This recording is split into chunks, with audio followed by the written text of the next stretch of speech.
May sa inyong mga informants? May mga malalang sakit ba sila? Sir, that I would have no personal knowledge po, sir. You should. Unfortunately. Kasi ito, ang dami. 170,000, 50,000, 200,000 each informant. So para mabigyan nyo ng napakalaking halaga bawat isang informant pambili ng gamot, dapat magtataka ka. Anong gamot kayong bibili nito? Bilang isang intelihenteng tao, I know you're very intelligent, you're very smart. Did you not try to ask? O at least nagtaka? Baka may rheuma, arthritis, nagpapa-chemo. You should have asked. At kung mga bata nga, inquisitive yung mga bata, anong gamot ang bibilhin mo? Paghingan mo ng pera ng bata, kunyari, Toy, pahingin pera, bili akong gamot. Anong gamot bibilhin mo, kuya?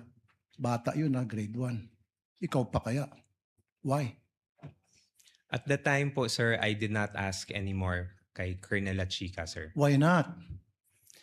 Because, sir, I already gave I trusted what the security officer mentioned to me, sir. But it is your responsibility to know.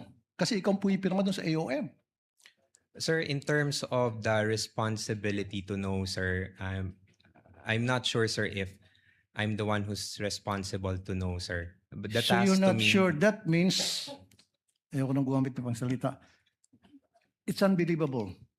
It defies logic talaga, really, sir. You're not really making sense at all. Anyway, move on tayo. Yung, alam mo naman sa DOH, nagbibigay ng libreng gamot. Meron Yes, kayong sir. mga medical assistance program. Yes, sir. Oh, ba't di na lang kayo humingi sa DOH? In fact, by the hundreds of millions and billions, nag-expire lang dyan sa bodega ng DOH, natatapon lang. Sayang. So dapat humingi na lang kayo sa DOH. Bigyan nyo lahat ng informant nyo ng kung anong klaseng gamot. Libre pa. Nakalibre kayo. The wisdom behind how the confidential funds were implemented, sir, I cannot answer, sir, because again, sir, I am not the main implementer for the said activities. Kaya sir. nga, Mr. Smart Guy, nung makita mo na ang dami mga informant na binigyan ng mga hundreds of thousands each para sa gamot, you could have asked La Chica and said, La Chica, bakit di tayo pumunta sa DOH, maghingi tayo ng gamot para makalibre, makatipid tayo sa confidential funds? Libre naman sa DOH. Pag Office of the President maghingi, may budget, meron kayo allocation doon, I'm sure. In fact, sa Davao, ginagawa nyo na yun eh.